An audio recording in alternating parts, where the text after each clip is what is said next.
Krista, hi, Jim Delapine here. I want to give you some video feedback on your design. So I think you have a very interesting idea. I like the fact that you are considering the italic and the skewed star, but I want to show you an alternate thing that you can work with possibly. Now, keep in mind that your text is looking this way because I don't have that particular font in my system, so it's going to default to another font. But sometimes you get this interesting result like what I see here.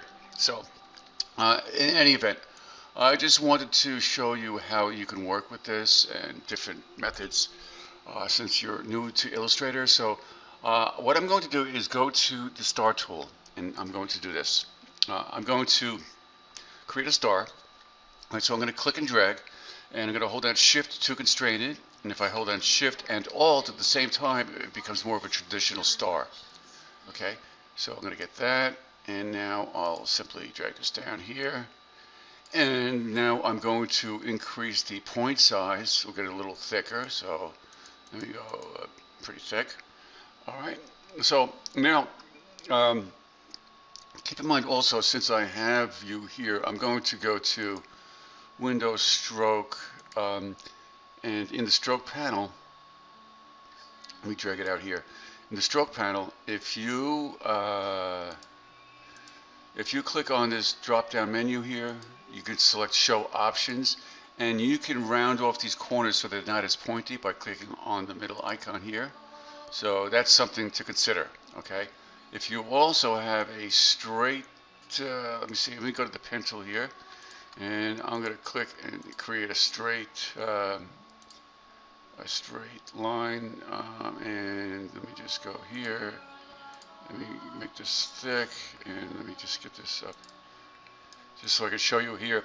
So this caps option here gives you a rounded end. So right now it's squared off, but if I select it and then click on the round cap part, it does that.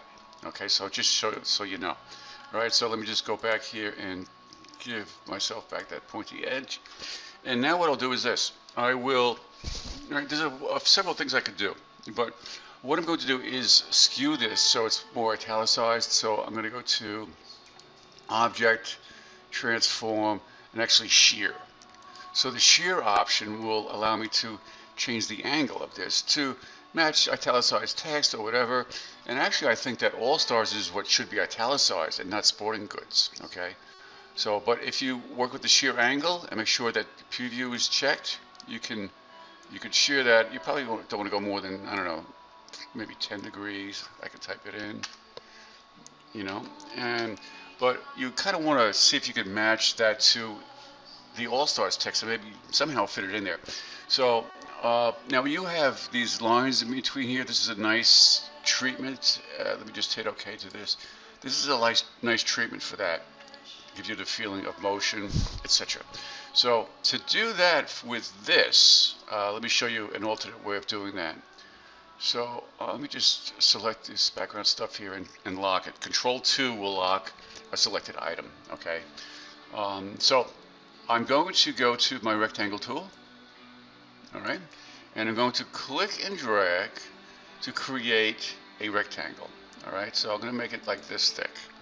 All right. I'm going to remove the stroke by clicking the None option so it's filled with white. All right. So now what I'm going to do is take this rectangle and I'm going to click and drag straight down. I'm going to hold down Shift so it slides. It's a vertical slide. It constrains or leaves it to a vertical slide. And I'm also going to hold down the Alt key so it duplicates it. Okay.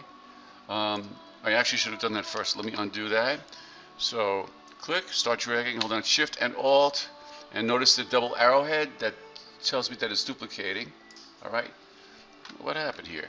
Wait a second. I should have. Okay, Shift, Alt, then click and drag. All right, there.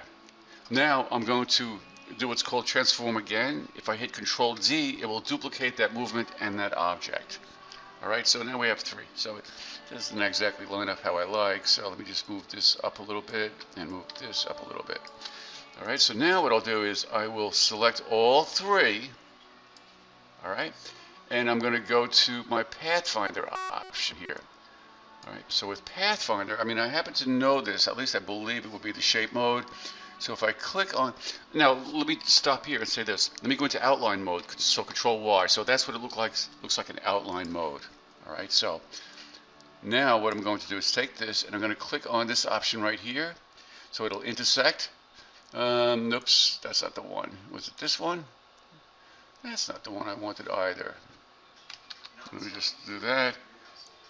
Yeah, sometimes you simply have to experiment. Sometimes you get unexpected results. So, for example, if one doesn't work, simply undo it and try another. So I'll try this one. That's the one I wanted. Okay. So mine is front. So mine is just the shape that's in the front, and I created those rectangles in front of the star. So it removed that shape, and I wound up with that. All right. So now, if I take this, I'm going to hit Control Y again to look at preview mode. And of course it looks terrible. So this is telling me that all these shapes here are filled with white and has a stroke that is 8 points thick. So it kind of closes in on itself. So what we'll do is we'll swap it so that it's a black fill, and then we'll remove the stroke. So that's what we get. All right. Of course, mine did not come out even because I moved things around, but I just want to show you that option. All right, so it's nice and clean, and there you go. All right, hope that helped. Take care.